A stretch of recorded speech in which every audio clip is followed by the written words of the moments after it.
Salutations. My name is Summer, and this is Cozy Reading with Quaker Cats. And I want to apologize if you hear music or someone else talking or loud bangs. Um, the room next door is being painted today, and this is my day off, so I don't have any other time to do this. And I was going to wait till next weekend and just do all of them, but I just have so many books to talk about. I thought I would talk about them today. This is my read and currently reading for the past week, and I finished a ton of stuff instead of watching a certain show every evening. I've been reading. So, what I finished, I read Edge Dancer by Brandon Sanderson. This was so much fun. It was about Lift, who is a side character, and I don't remember if you meet her in Words of Radiance or if you meet her in Oathbringer. I want to say you meet her in Words of Radiance. Um, and her personality, she's my third favorite. It's Wit, Lopin, and then Lift now. She's become a favorite. And I look forward to more of her and her personality. I think this book actually fits in between Words of Radiance and Oathbringer. I'm not for sure. Okay, so The Last Wish, I finished this. I had started this a while back, so it's not like I read all these books in a week. Some of them I finished. The Last Wish, I don't know how to pronounce his name.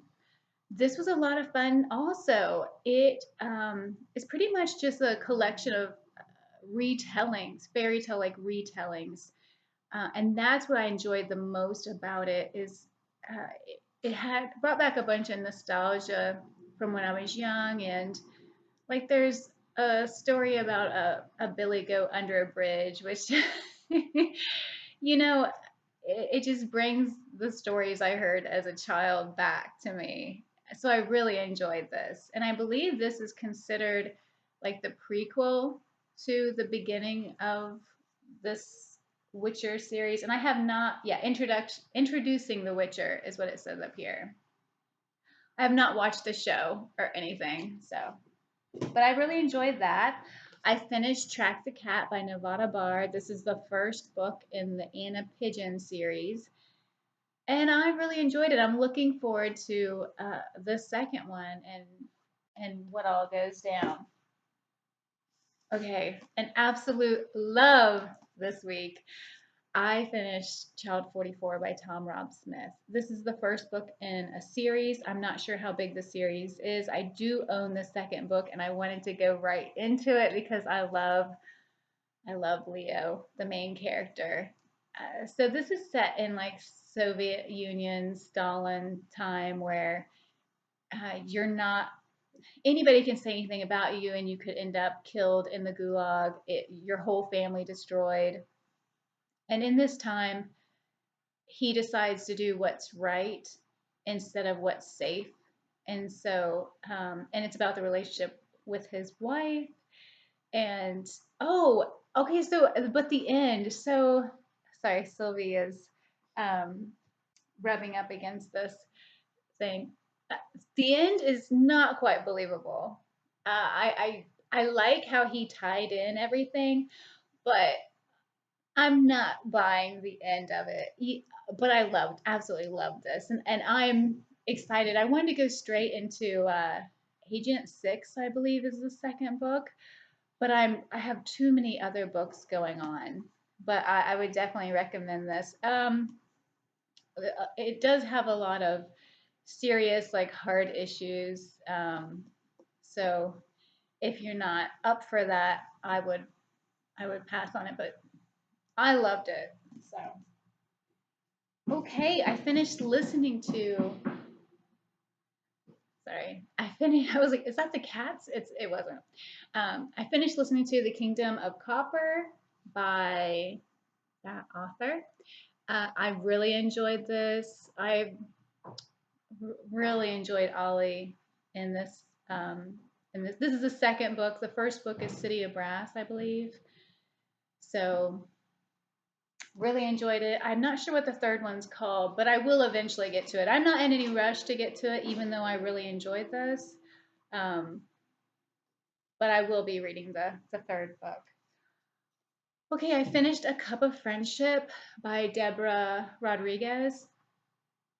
This is about a woman who is an American and she has a coffee shop in Afghanistan. No, Kabul. Um, or wait, in that area. So it covers her. Her name's Sunny, and you got the whole relationship thing. You have what's going on in the country. Um, you have the whole culture change, and so you're also talking to a woman who is from there. You are talking. There's a woman named Isabella who is a journalist from London. You have a woman who, what is her name?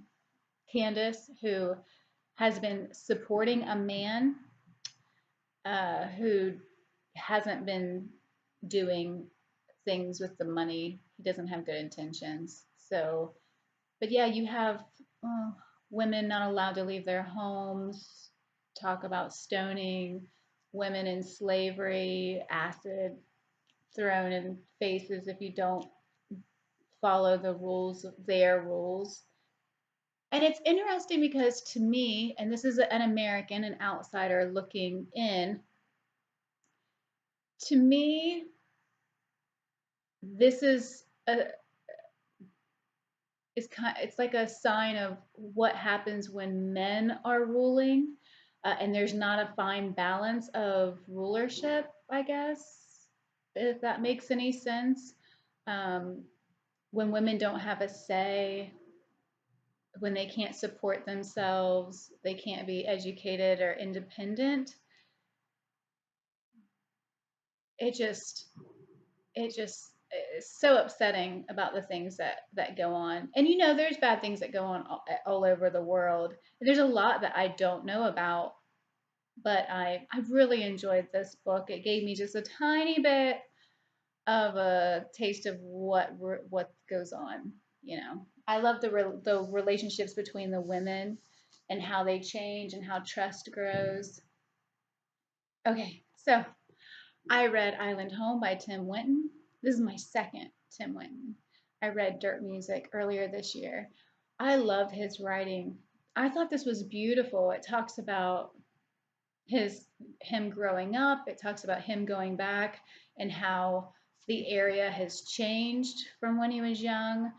Um, Talks about how greed and corruption can use up a place that it talks about the environment. I just loved it. I thought it was absolutely wonderful.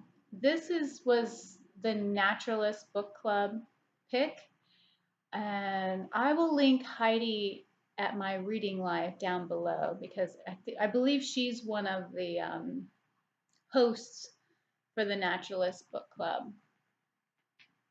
Yeah, I think I got that right. I'm sorry, I'm so scattered today. It's difficult sometimes.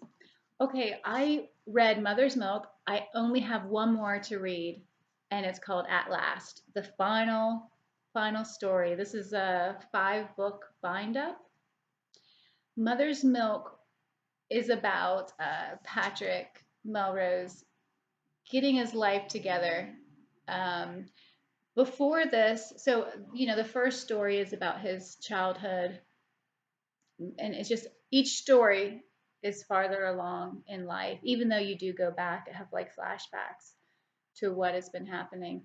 But now he's married with 2 boys, and I mean when you know about his childhood, it's unbelievable that he has come as far as he has and how he's grown as a person. And he's not likable, but I really like him. I don't know how to explain that. He's not that great of a person, but I do really like him. And I found myself actually laughing quite a bit in Mother's Milk. So I'm looking forward to At Last. I don't really want these to end, but I think I'm going to go straight into At Last, and that's one that I think I'm going to finish it this next week. So, okay. So I started reading Never Home Alone by Rob Dunn, and I only got to page 30, and I was so bored with this book. I hate to say that because I was so looking forward to it. But to page 30, I was just so bored, and there's so many other things I want to read right now. So I'm setting this aside. I will get back to it. I'm a big mood reader.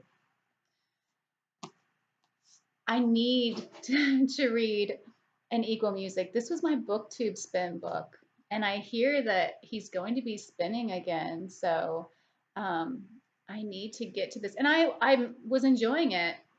I'm not even halfway, so I need to read that this week. I really want to pick this up, The Sixth Extinction. This was recommended to me by Kristin, and it's by Elizabeth Colbert. Also, Mark at Book Time with Elvis. I believe he's reading this right now because I thought, oh, I'd love to read it at the same time as him. And my cats are wrestling. That's why you know that it's just play when they're silent as they throw each other down. But anyway, yeah, Mark is reading this right now, and I'd love to get to it, but I'm going to try. I'm going to try to get to it. I'm still reading the Count of Monte Cristo. I think I'm close to 958 is where I'm at. So I still have quite a ways to go, 400 pages maybe. Yeah, I'm really enjoying this though. It's so funny when they wrestle. Anyway, yes, I don't want to talk too much about it because I'm reading it with a group of ladies and I don't want to spoil anything. But the Count of Monte Cristo is really interweaved. I really enjoy it. Anyway, I still have not finished The Man of Property by John Galsworthy. This is the first book in the Forsyth saga. I think I have under 100 pages. So I just didn't pick it up this week. It's not that I was actually really enjoying it. I just got distracted by other books. So I hope to finish that this week. I've really been enjoying this. I've been just reading a little bit of this each night. The Irresistible Revolution, Living as an Ordinary Radical by Shane Claiborne. So Shane Claiborne, he also does a lot with the red letter Christians. I feel differently about quite a bit when it comes to religion, but I agree with so much of how he feels about life, and he actually tries to follow Jesus. He's the only person besides Mother Teresa who I know that feels like tries to follow all of Jesus's teachings. Which, this is gonna probably sound horrible, but so many Christians I know focus on his death, Jesus's death and the cross, instead of focusing on his life and teachings. And I feel like his teachings are so much more important than the other. But I'm not judging or anything. And Shane Claiborne was able to go and spend the summer with Mother Teresa and helping over there in, I want to say India. I almost said France. But yeah, and he's talked about his experiences, and now he's talking about his experiences in the States and all the stuff that's going on. So that is very good. I just started is it Ztown? Ztown? Ztown? Ztown, maybe? By Dave Eggers. Now, Ztown is a man who I think he's like just one of those fantastic men. He's from Syria, so it talks a little bit about his childhood, and I'm not far. So this talks about him meeting his wife and their relationship and I believe he has two daughters. And One thing I absolutely loved was he, I believe he's a painter, but I think he's like kind of like a handyman. I believe he does more than just painting, but maybe like a contractor. But on his van, it has his name and it had a rainbow. And he did not know that rainbow was one of the symbols of gay pride. And as he's working, he noticed that quite a bit of people would be, um, you know, real. Oh, so he had quite a bit of customers that were excited and happy, and thought he did great work and, paid him and he had a good relationship with. And then he had other people react and see his truck and they didn't want his business. And so when he found out what it meant, somebody, I don't know if it was his wife, but somebody asked him, are you going to change now that you know that it is a symbol for that? Are you going to change and repaint and change your signs? And he was like, number one, that would be so expensive. I have 20 signs made. And he said, also, if someone has a problem with the rainbow and what it symbolizes, then they'll probably have trouble hiring a Syrian to do the work for them. And I thought, oh my gosh, that's so true. People and their prejudices usually go hand in hand with others. Um, so I love that he didn't change it. So already I'm thinking he's such of a great man. So a friend gave this to me 5 years ago to read, and I'm just now getting to it. And also he said something bad happens, and I'm just like, this is days before Katrina hits. I guess I should have mentioned that. Um, so yeah, we know, and in this cover, we know it's going to be Katrina. So yeah, I'm excited. I'm not far, 34. So I'm hoping to read more of that. Angie over at Literary Labors, she got me 3 books for my birthday. And this is one I want to pick up this week, El Paso by Winston Groom. And I guess it's the author of Forrest Gump, which I didn't even know that was a book. And I have no idea. I'm sure it's about El Paso. But I'm not even sure if I've been to El Paso, even though I lived in Texas as a kid. But anyway, I'd like to pick that up. Guys, I was so in love with Steve Irwin, the Crocodile Hunter. I loved his enthusiasm, and I felt like he was just such of a great husband to Terry and a great father to his two, Bindi and his son. And I found this at the library book sale a couple weeks ago, Steve and Me by Terry Irwin.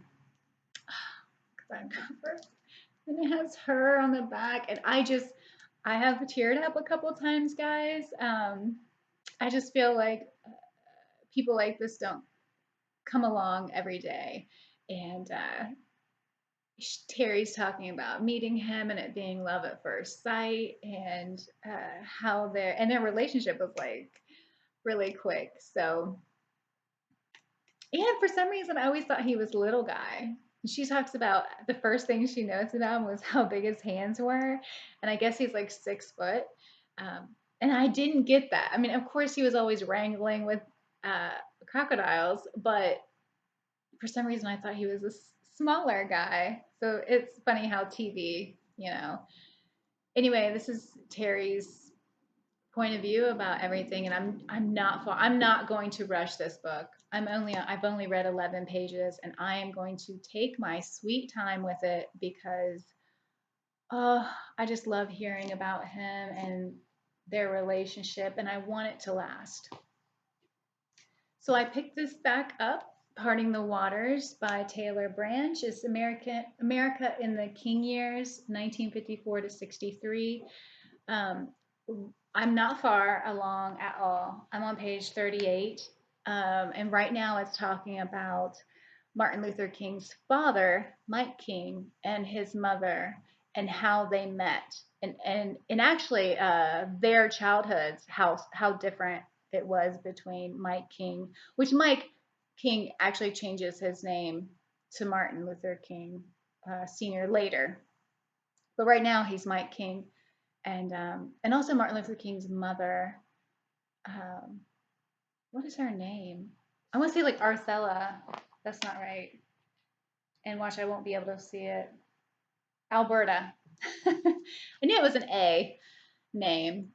Anyway, yeah, so I picked this back up. I'm hoping to read a little bit here and there. I'm enjoying it. It is the heaviest. I actually ordered it on ebook from the library because I don't know. I'm reading The Count, which is a thick book, but this one's very heavy. And all day at work, I'm like this. And so the last thing I want to do when I come home is be like this. So it's hard to set a book up and excuses. But I ordered the ebook, but it's going to take like 4 weeks. So we'll see how far along I get until it comes from the library. Okay, the last thing I want to talk about, guys, is The Dragonbone Chair by Tad Williams. Rick McDonnell, he did a read along in January for this, and I was so hyped about it, and I didn't pick it up. I think I read 6 pages, and then that was it. And I've got to chapter 4, so like 30 pages. Guys, it's not catching on to me. So what I did was I saw that Libby has it on audio, and so I've ordered the audio, and I'm hoping that I can get far enough by listening to it that it awakens my interest, because I'm really finding it's just not catching on. The story's okay. I know that sounds horrible. And I have all 4 books, so I was really wanting to love it. And maybe that's part of the problem. My expectations were too high. Or maybe I just need to give it another 100 pages and I'll fall in love with it or something. I don't know. Anyway, I'd love to hear what you guys are reading right now. And I hope everything is going well with everyone. It's been beautiful here in Ohio. Yeah, and let me know if you have any thoughts about these books. I don't think I'm going to be making a video next weekend. I think I'm just going to be reading and trying to catch up, and then I'll do a video at the end of the month to say if I've accomplished anything. So thank you so much for watching, and I hope everyone has a great day. Bye.